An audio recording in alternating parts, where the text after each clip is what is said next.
All right, to our first big story. Today is International Day to End Impunity for Crimes Against Journalists. Let's take this report and TVC Breakfast will continue. These workers gathered in front of the governor's office, awaiting the outcome of a meeting between their leaders and government representatives. The meeting was called in respect of the impasse between the Labour and government over the non-payment of salary arrears of the workers. At a point, the workers became restless and subsequently pounced on journalists who are doing their legitimate work. Abbas Okandeji of MITV and Adeniyi Folonshaw of On TV were beaten by the irate workers who destroyed their equipment. I have my icon with me, boldly written on it, MITV.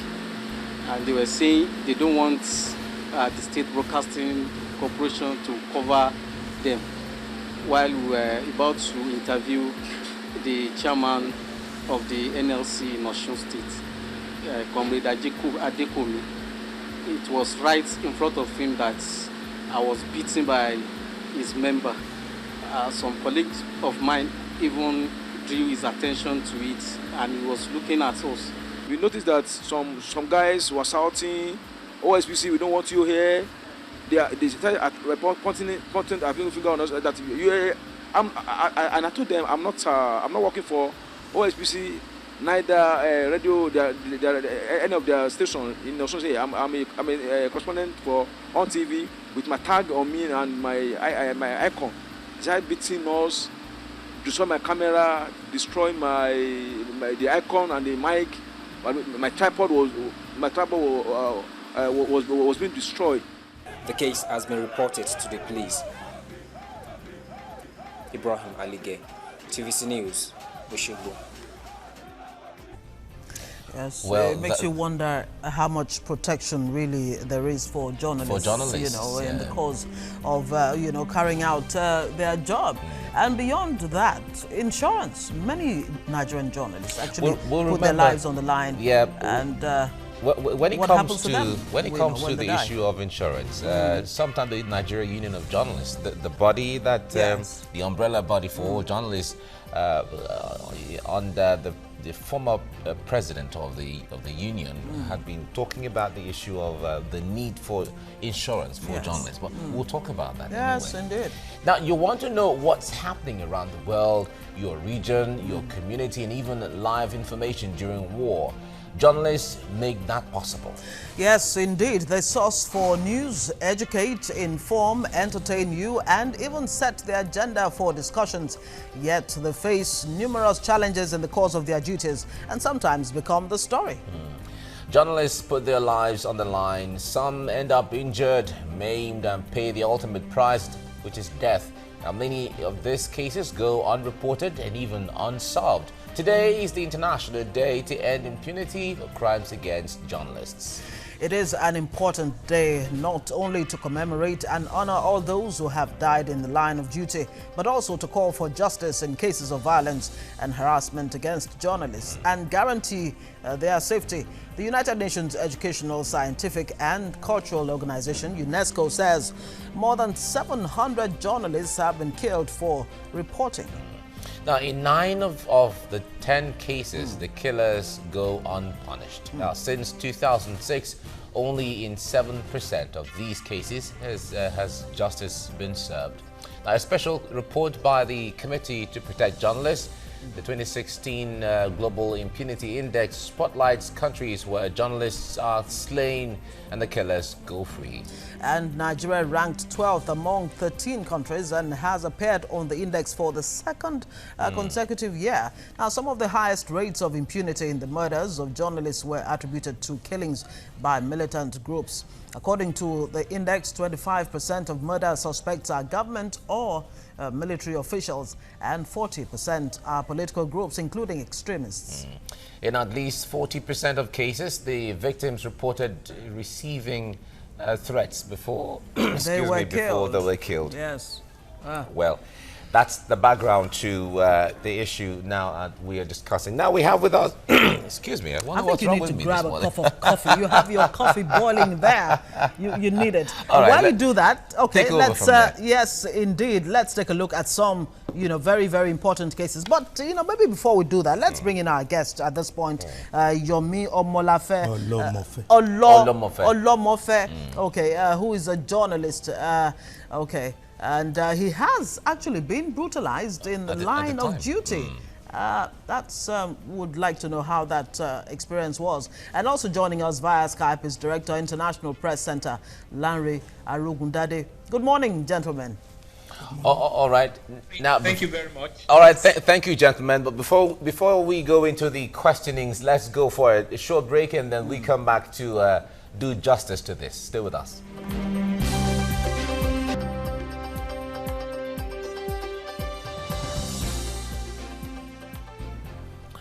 All right, thanks for staying with us on TVC Breakfast. On this segment, we are discussing, because today is International Day to end impunity for crimes against journalists, and we are talking about the challenges journalists face on the line of duty. Some get killed, and others get all sorts of injury and other kinds of challenges on the line of duty. We have with us in the studio Yomi Olomofe. He is a journalist, and he's at one time has been brutalized on the line of duty.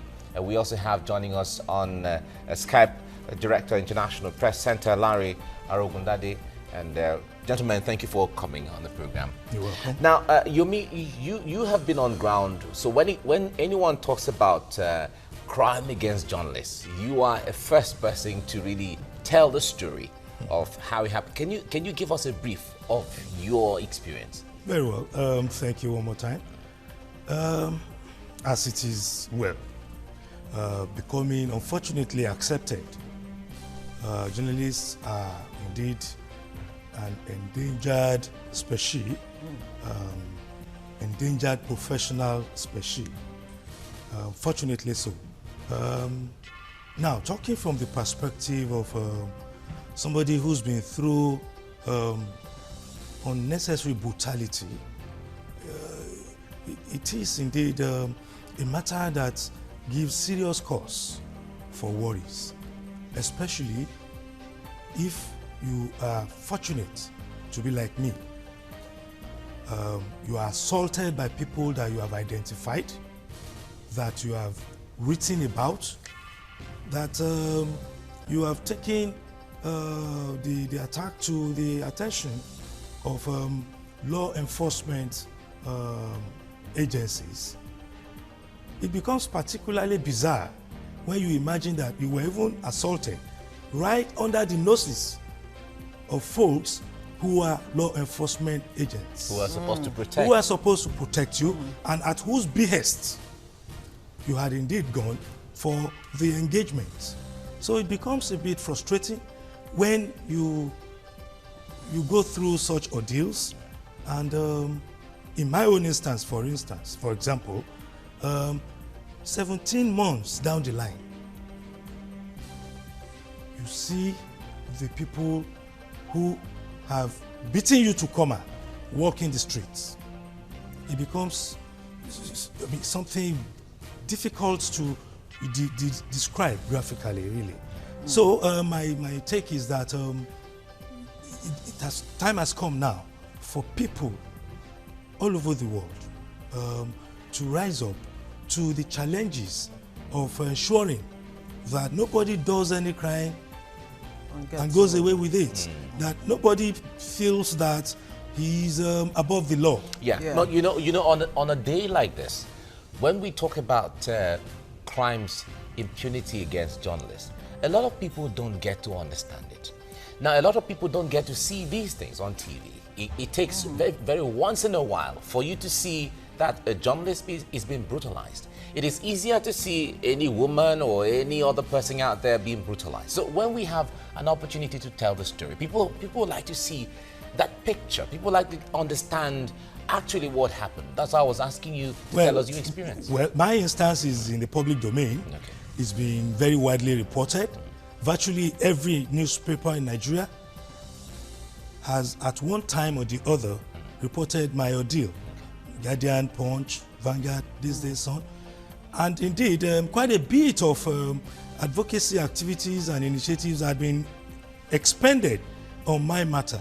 I think I'm a bit peculiar to the extent that I know 4 of the characters that assaulted me.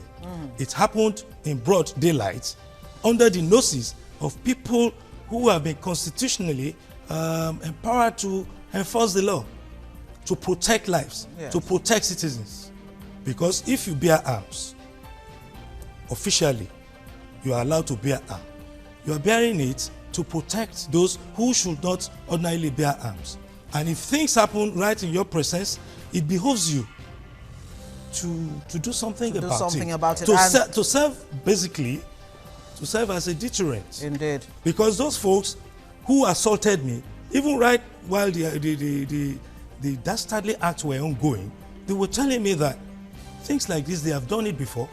The fellow who led the attack said it to the hearing of everybody that he's done it before and that he was going to, do murder that day and nothing will happen. And so 17 months down the line, we're not seeing anything happen really and truly. That gives cause for worry. But more importantly, you must understand that the system we run, the fear of reprisals is also an important reason why characters like Suleiman Momo, who led about 15 people to unjustly descend on me, will still walk the streets free. All right. And we'll because still- they have the endorsement of state actors, people who ordinarily should protect innocent lives, innocent citizens, have been there giving endorsement to acts of criminality. And they have done their level best also ever since then to ensure that justice is perverted. All right, we'll definitely come, to that. But let's bring in Lanre Arugundade. Lanre, now in Nigeria, for example, under military government, one would expect, yes, that it, would be the norm that journalists would face this kinds of violence and brutality and all of that. But does it concern you that in 2013, Nigeria actually joined the list of countries where it is very dangerous to be a journalist? Yeah, well, it's quite unfortunate that Nigeria is on this list. Okay.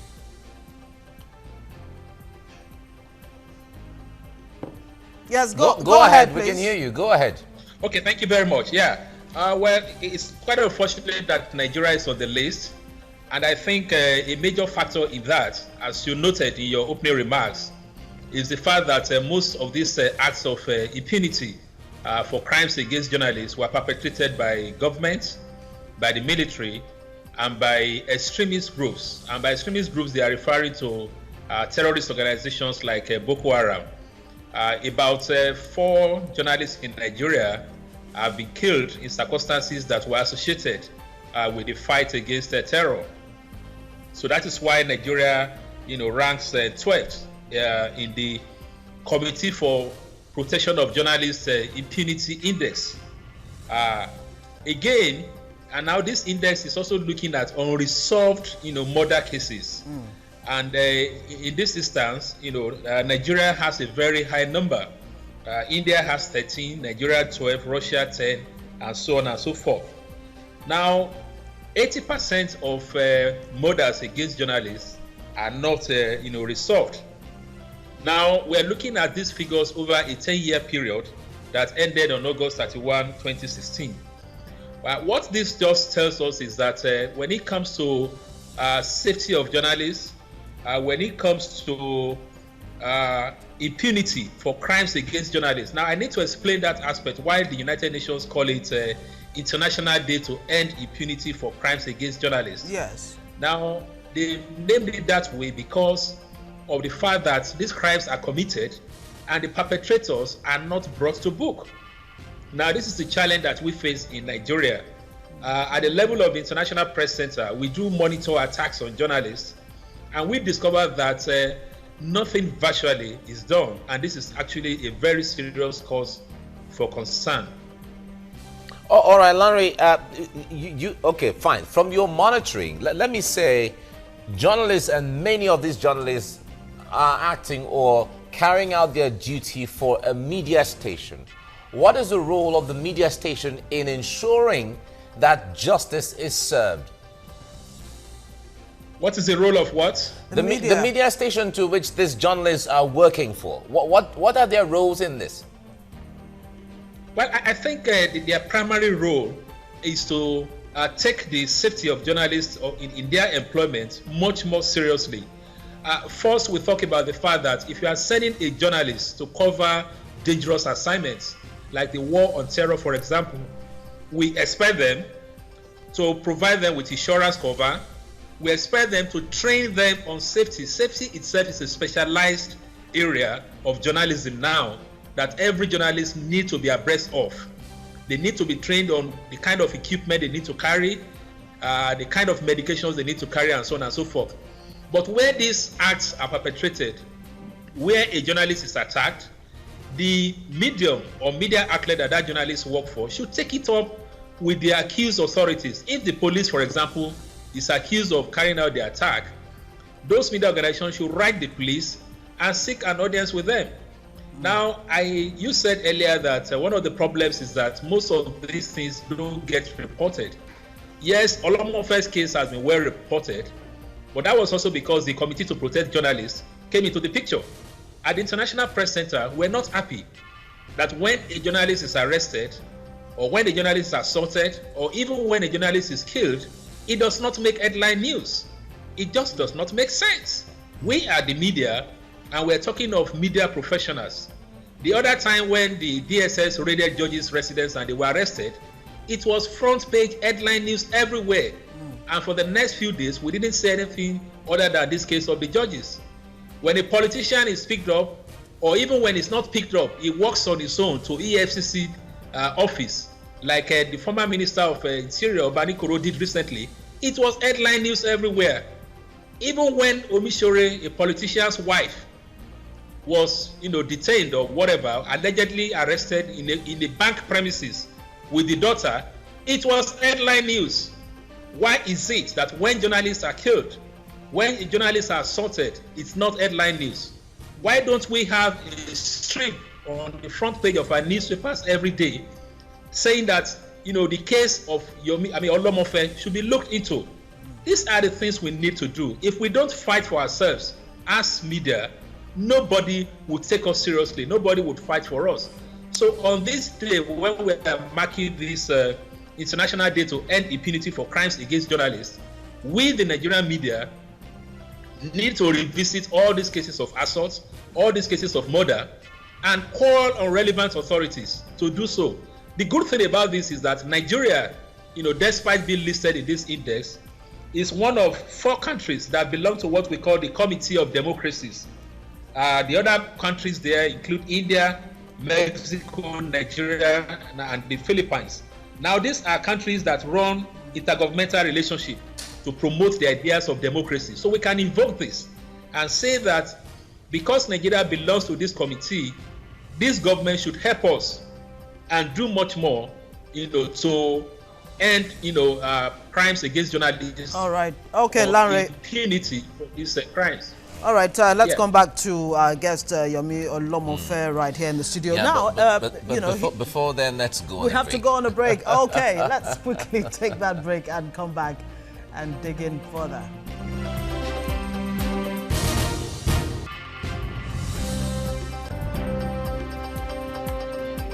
Right, welcome back. It's still TVC Breakfast, and we're looking at ending crimes of impunity against journalists all over the world, and we really cannot talk about this without mentioning some very, very important cases. Yes, Dele Giwa, the founding editor of Newswatch magazine, was killed by a parcel bomb or via parcel bomb on the 19th of October 1986. He was a fearless journalist. Yes, I do remember that day. It was actually a Sunday. Now, this year marked the 30th anniversary of his death, and his killers remain unknown. And freelance journalist Ahmed Salkida, who has been covering Boko Haram for years, has been detained many times over his reports on the activities of the militant group.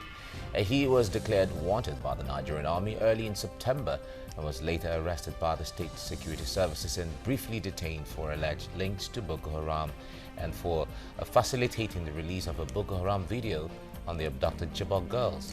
Now, on the 20th of January 2012, unidentified gunmen believed to be terrorists shot Enenche Akwogu, a reporter and cameraman of Channels Television, as he interviewed witnesses of terrorist attacks in the city of Kano.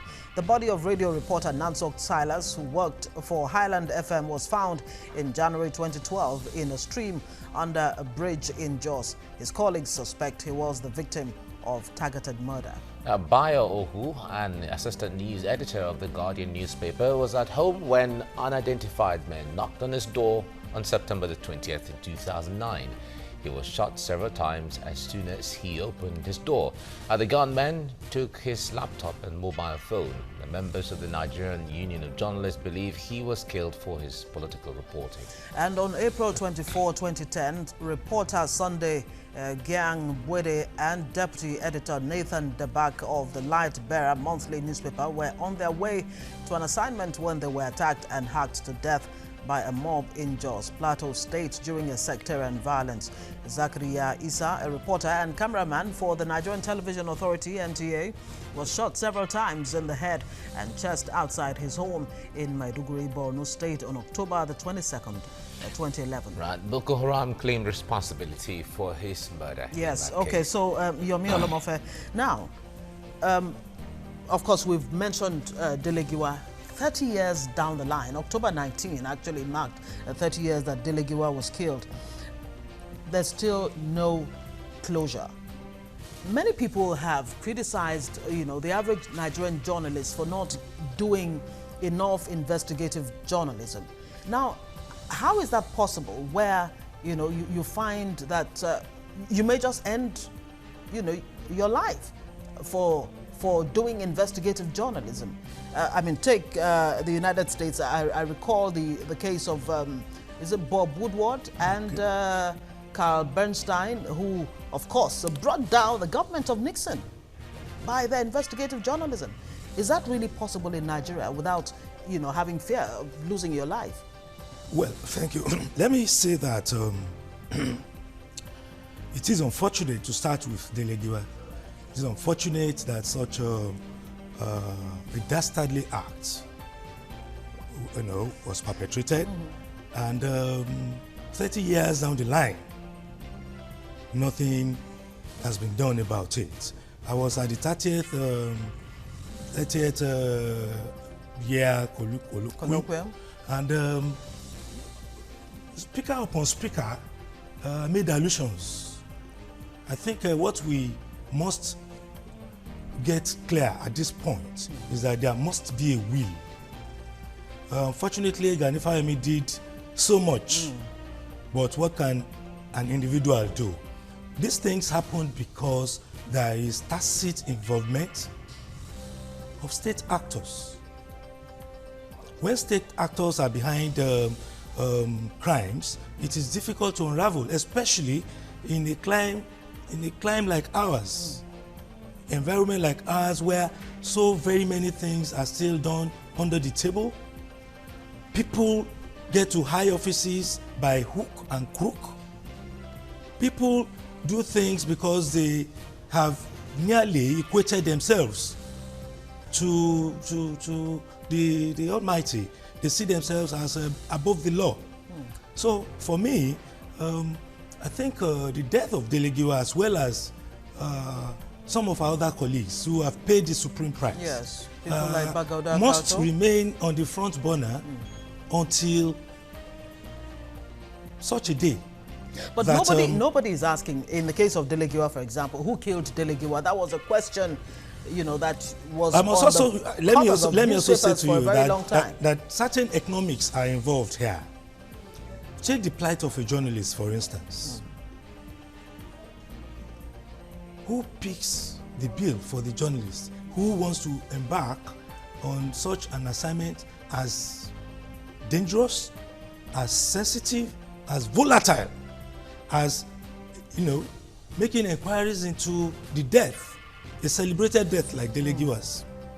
How many people will have the wherewithal to embark on such an investigative process?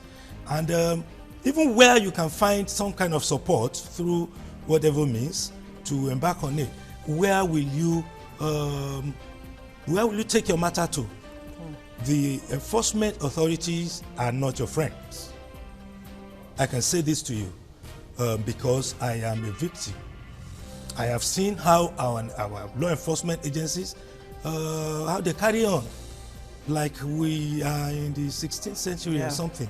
So basically what you must understand is that we as journalists also need to sit down and maybe redraw our strategies going forward in making inquiries. And as we do that, we also must factor in advocacies that will get government, that will get relevant stakeholders to invest more in initiatives such as investigative journalism. People have monies that they don't know what to do with, yet they won't channel such monies to meaningful causes, like getting to unravel acts that are dastardly, acts that are criminal, especially against people who are the conscience of the society. All right, let's bring in Larry in here. Larry, earlier on you said that certainly when it comes to the issue of putting crimes and impunity against journalists on the spotlight, that hasn't been done enough. Now let me say, Yomi just touched it a little. Media outlets who are sometimes even revered from the political perspective, anytime they see journalists, everyone tries to behave themselves because they know this story is going to get to the world and all of that. They have the power. We all know the power of the pen. But the cohesion between media outlets has not been able to push anything about themselves and for themselves out there. How responsible is this that compounds the situation we are discussing today? Media outlets has not been able.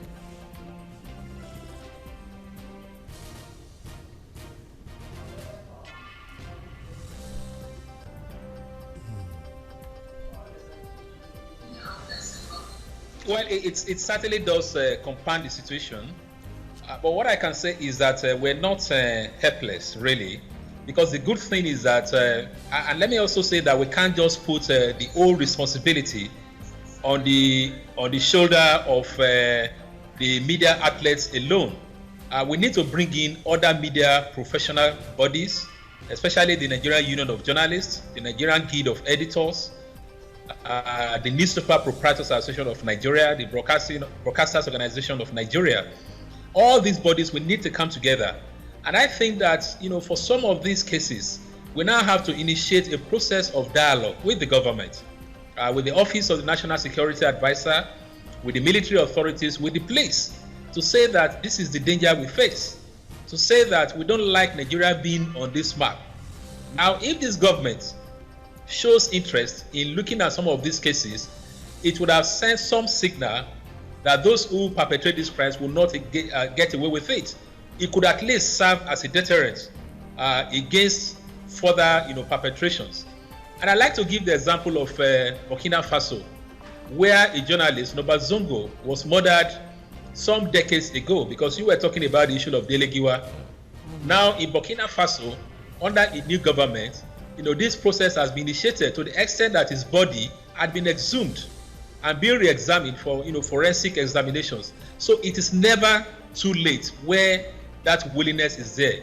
But like I said, we the media must seize the initiative and take this to the relevant authority. It's not a war affair, really.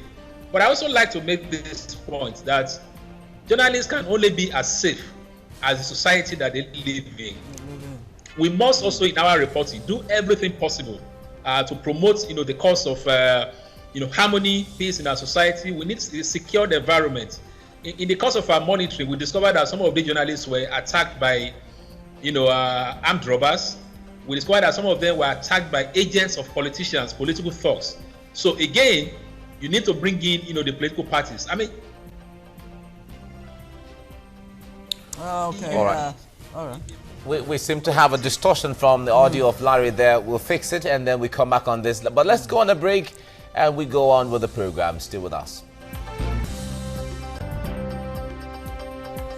All right, you're welcome back. It's TVC Breakfast, and we're looking at ending crimes against impunity for crimes against humanity. Well, journalists, as a matter of fact. But journalists, of course, are part of humanity. Part of humanity. Yes, it's a World Day, actually. And well, our guest, Larry Arugundade, is of the International Press Center, and Yomi Olomofe is a journalist who has also been caught in the line of fire during doing his job. Larry was trying to land on an issue, but let me quickly, put this question to you, the same question I asked Olomofe here, as to the extent to which Nigerian journalists can do investigative journalism. Do you think, that Nigeria can have its own Bob Woodward and Carl Bernstein, the people who, of course, are popular for Watergate, bringing down a whole government?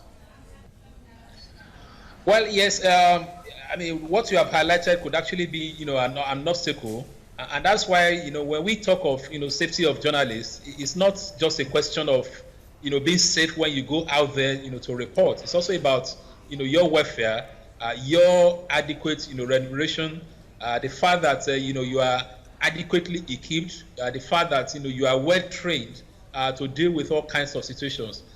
You cannot be, 100%, safe, but at least you can be 150%, prepared, to be safe. So these factors you raise actually affect what we call investigative journalism, which is meant to, expose, abuses, help promote, good governance. And we're not happy about the fact that in a number of media outlets, journalists are not, well paid. So you could even have a situation whereby a journalist on the course of an assignment could easily get, induced, really. So again, this is a challenge for, media organizations, to take up, to look at these different dimensions. I was trying to say before we went on break that one would hope that by this time of next year, when we're marking this International Day to end impunity for crimes against journalists, we will have a kind of multi-stakeholders, forum that address these, dimensions, these different dimensions of this issue, because it's actually multi-dimensional, and we need all stakeholders, to come together. And it is the media that should initiate, this process. But we also need to look within ourselves. The media needs to put a mirror before itself and says, oh, what am I seeing of myself in this mirror? Is this the kind of media that we want? If we do not like what we see in the mirror, then we need to begin to make necessary adjustments. All right, Yomi, let me come to you on this, even though... all right, Larry, thank you very much for talking to us on TVC Breakfast. I must thank you. Thank you very much for focusing on this important issue. At least you have done what we expect we should do by devoting, this wonderful time to the issue of safety of journalists. Thank you very much. Thank you. We're all in the industry, so we know how important this is. Thank you very much. Now, Yomi, let's talk about the issue of insurance. Now, there has been a lot of calls for insurance for journalists across the board, so that when anything happens, you have an insurance cover to give your family, to give yourself some level of assurance that life can also go ahead even after the journalist is no more, as the case may be. Or is incapacitated. Or incapacitated, or maimed, and all of that. Now, the lacking in insurance, what's your take on that? How is that impacting in the smooth flow of the profession? Thank you. Well, I must say that it is important that we get our acts right from the scratch. Insurance is key, is important, but we must understand that the environment, the work environment for the Nigerian journalists is far from the ideal. And where that is the case, it's like the foundation to a building. If the foundation is faulty, there's nothing that can be put on the foundation that won't have defects. So for me, I think as a matter of must, certain laws need to be put in place that will ensure, first, that no media organization employs a journalist that such an organization cannot cater for. Now, part of catering for the journalist will include the protective measures put in place in the event of emergencies. Should there be a mishap? Should there be loss of life? Should there be an accident on the job and all of that? Now, if that is not part of the formative processes of putting a media organization together, then we wouldn't have started. Now, you go forward from there to also look at remuneration for the practicing journalists. What does the average Nigerian journalist earn? Where does his earning take him to? Nowhere. Does that make him susceptible to a good old brown envelope? Definitely, yes. I can say to you authoritatively that what I met on the job is not what obtains now. It used to be that, yes, your salary may not be much, but it is steady, it is fixed. So insurance is important, and employers of journalists, news media organizations must, factor it into the processes. It is as crucial as remuneration for journalists. It's all right, Yomi Olomofe. Thank you very much for coming on the program.